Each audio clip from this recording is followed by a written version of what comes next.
Ang 80-20 idea. Maybe nakadungog na ka anang 80-20 principle?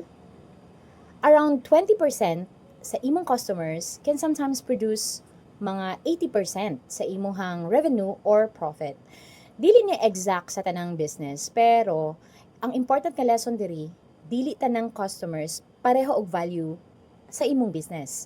For example, naa kay 100 ka customers.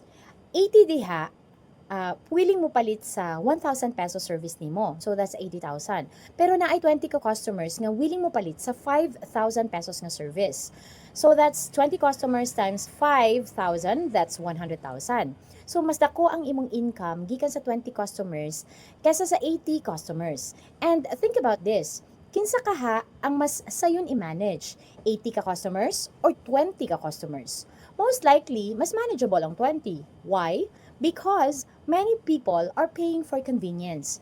Dili sila ganahan nga sila pa ang magbuhat sa tanan. They want someone to solve their problem.